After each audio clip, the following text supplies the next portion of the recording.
America से deal हुई, क्या बाहर आएंगे सुप्रीम लीडर मुस्तबा खामनेई? ईरान की तरफ से कौन कर रहा साइन? नमस्कार, स्वागत है आपका न्यूज़ 18 का डिजिटल प्लेटफॉर्म देख रहे हैं आप। मैं हूं आपके साथ वैभव कृष्ण भोंडले। अमेरिका और ईरान के बीच आखिरकार लंबे समय से चले आ रहे विवाद को खत्म करने पर सहमति बन गई है। 14 जून रविवार को डील पर डिजिटल साइन हो गए। अब आमने सामने टेबल पर बैठने का इंतजार है। 19 जून को स्विट्जरलैंड में दोनों देशों के डेलीगेशन बैठकर MOU साइन करेंगे।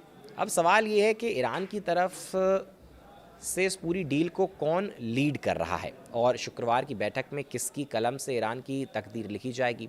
दूसरा सवाल ये कि अब जबकि युद्ध खत्म हो गया है और अमेरिका कोई हमला नहीं कर रहा है, फिर सुप्रीम लीडर मुस्तफा खामनेई बाहर क्यों नहीं आ रहे हैं? अब सबसे पहले बात कर लेते हैं कि डिजिटल डील पर साइन किसने किए। इस संबंध में अमेरिका की तरफ से जानकारी आई कि मीडिया रिपोर्ट्स में अमेरिकी अधिकारियों के हवाले से दावा किया गया कि डिजिटल साइन करने वालों में अमेरिका की तरफ से राष्ट्रपति डोनाल्ड ट्रंप और उपराष्ट्रपति JD वेंस थे, जबकि ईरान की तरफ से पार्लियामेंट के स्पीकर मोहम्मद बगर गालिबाफ ने ये साइन किया। हालांकि ईरान की तरफ से नाम की पुष्टि नहीं की गई है।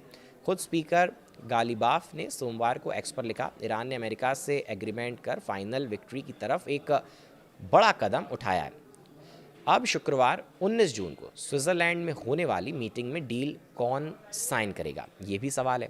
सीज फायर से लेकर अब तक ईरान की तरफ से पूरी बातचीत को अरागची और गालिबाफ ही लीड करते नजर आए। पाकिस्तान में जो मीटिंग हुई थी उसमें अमेरिका की तरफ से वेंस और ईरान की तरफ से गालिबाफ और अरागची ही मुख्य किरदार थे। ऐसे में उम्मीद की जा रही है कि डिजिटल साइन करने वाले गालिबाफ ही स्विट्जरलैंड की टेबल पर अहम व्यक्ति होंगे। आपके मन में ये भी सवाल होगा कि मुस्तफा खामनेई अब कहाँ हैं? अब जबकि समझौता हो रहा है, फिर खामनेई क्यों अंडरग्राउंड है? ईरान की तरफ से कहा जा रहा है कि अमेरिका के साथ जो भी समझौते हो रहे हैं वो सुप्रीम लीडर मुस्तफा खामनेई की गाइडलाइंस के हिसाब से ही हो रहे हैं। ईरान के राष्ट्रपति मसूद पेजेश्कियान ने 15 जून सोमवार को तेहरान में सरकार के सीनियर अधिकारियों के साथ एक बैठक की। इस बैठक में उन्होंने विदेश मंत्री सैयद अब्बास अरागची और पार्लियामेंट स्पीकर मोहम्मद गालिबाफ समेत डील कर रही पूरी टीम को बधाई दी। पेजेश्कियान ने इस डील को ईरानी सरकार की तीनों शाखाओं और सशस्त्र बलों की एकता, सहानुभूति और कोऑर्डिनेशन की जीत बताया। इसके साथ ही पेजेश्कियान ने ये भी कहा कि समझौते पर साइन करने के लिए जो टीम भेजी जा रही है वो इस्लामिक रिपब्लिक के नेता की तय गाइडलाइंस और नीतियों के अनुसार ही फैसला करेगी। यानी ईरान के राष्ट्रपति ये तो साफ साफ कह रहे हैं कि जो भी डील होगी वो मुस्तफा खामनेई के अनुसार ही होगी, लेकिन उनकी मौजूदगी को लेकर कोई जानकारी साझा नहीं की गई है। अब आपके मन में ये भी सवाल होगा कि क्या अंतिम संस्कार में नजर आएंगे मुस्तफा? देखिए, अगर 19 जून को स्विट्जरलैंड में अमेरिका और ईरान के बीच सभी मुद्दों पर सहमति बन जाती है तो टकराव पूरी तरह खत्म होने की संभावना है। संभवतः इस डील के बाद ईरान में हालात सामान्य हो जाएंगे। पूर्व supreme leader Ayatollah Ali Khamenei को जुलाई के पहले हफ्ते में सुपुर्द खाक किए जाने की भी सूचना है।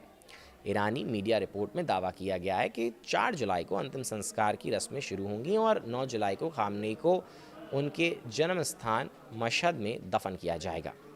उम्मीद की जा रही है कि मुस्तफा खामनेई अपने पिता की अंतिम यात्रा में शामिल हो सकते हैं और दुनिया के सामने आ सकते हैं।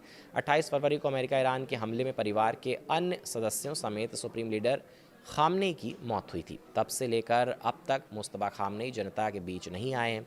उनके घायल होने की भी खबरें आती रही हैं। युद्ध की शुरुआत में हालांकि अमेरिका और ईरान मुस्तफा के खात्मे की बात करते थे, लेकिन अब अमेरिका नरम पड़ गया है। ट्रंप ये भी कह चुके हैं कि अगर मुस्तफा उनसे मिलना चाहते हैं तो वो मिल सकते हैं। उधर सुप्रीम लीडर की कुर्सी मिलने के बाद भी मुस्तफा बाहर नहीं आए। उन्होंने सिर्फ वीडियो संदेश के जरिए जनता को संबोधित किया है। ऐसे में अब अमेरिका से समझौता होने की स्थिति में मुस्तफा सामने आकर ईरान की कमान संभालते हुए दिखाई दे सकते हैं। तो देखिए, ईरान अमेरिका का जो वॉर चल रही थी, इस पर लेकर जो तमाम बड़े अपडेट्स थे वो हमने आपको बताए। अब MOU 19 जून को साइन होना है स्विट्ज़रलैंड में। कौन करेगा, कौन कौन से वो लोग रहेंगे, वो सारे तमाम बड़े अपडेट्स 19 जून को ही निकल करके सामने आएंगे। लेकिन फ़िलहाल इस वीडियो में जो भी हमारे पास बड़े अपडेट्स थे आप तक पहुंचा दिए। आगे जो तमाम बड़े अपडेट्स आएंगे आप तक पहुंचाते रहेंगे। फ़िलहाल इस वीडियो में हमारे साथ रहने के लिए आपका बहुत बहुत शुक्रिया, धन्यवाद।